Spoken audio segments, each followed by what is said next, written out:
Bonjour, bienvenue, j'espère que vous allez bien, j'espère que tout se passe bien pour vous. Merci d'être présent pour cet épisode 49 de la saison 1 du Bootcast, qui va porter aujourd'hui sur l'écrit 60 de Nichiren Daishonin intitulé « Réponse aux moines séculiers de Ko ». En voici les points de repère. On pense que cette lettre a été écrite au mont Minobu lors de la 12e année de Bunei en 1275. On n'a conservé que 2 lettres destinées aux moines séculiers de Ko et à son épouse, celle-ci est la lettre à la nonne séculière de Ko, et on n'a que très peu d'éléments les concernant. Comme ils habitaient dans la ville où se situait le siège du gouvernement de la province de Sado, on appelait le mari moine séculier de Ko. Autrement dit, le moine séculier qui réside au siège du gouvernement de la province Ko.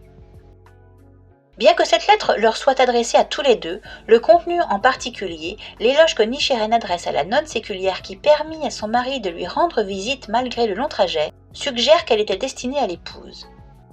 Durant l'exil de Nichiren sur l'île de Sado, le moine séculier et son épouse le protégèrent et lui firent des offrandes, en dépit du risque de représailles de la part des autorités locales. Puis, après le départ de Nichiren pour le mont Minobu, le moine séculier effectua le difficile et périlleux voyage depuis Sado pour lui rendre visite. Voici donc le contenu de l'écrit 60 de Nichiren Daishonin intitulé « Réponse aux moines séculiers de Ko ».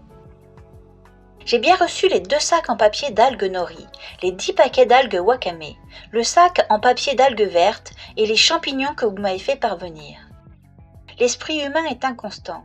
Il est toujours changeant et jamais stable. J'ai trouvé merveilleux que vous ayez eu foi en mes enseignements alors que j'étais dans cette province de Sado, et la bonne volonté dont vous avez fait preuve en m'envoyant votre mari jusqu'ici est encore plus remarquable. Nous vivons dans des provinces très éloignées l'une de l'autre. Des mois et des années ont passé et je craignais donc que vous ne vous relâchiez dans votre détermination.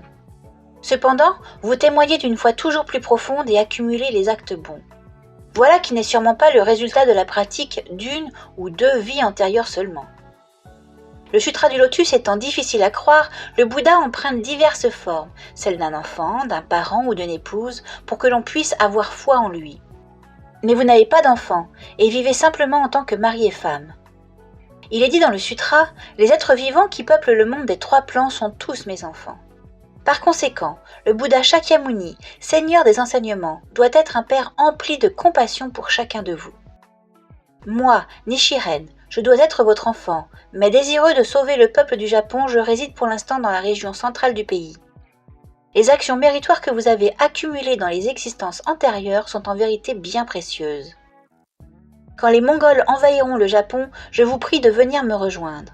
Et puisque vous n'avez pas de fils, pensez à venir vivre vos vieux jours ici avec moi. Aucun lieu n'est en sécurité. Soyez convaincus que la bouddhéité est la demeure finale.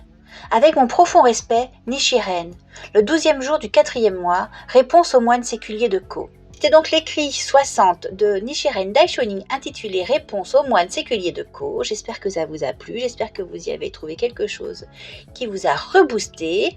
Je vous dis à très très vite, n'oubliez pas de partager autour de vous, de vous abonner, de liker, d'activer la cloche, Insta, YouTube, plateforme de streaming audio, où que vous nous suiviez. Je vous dis à très très vite et bonne journée.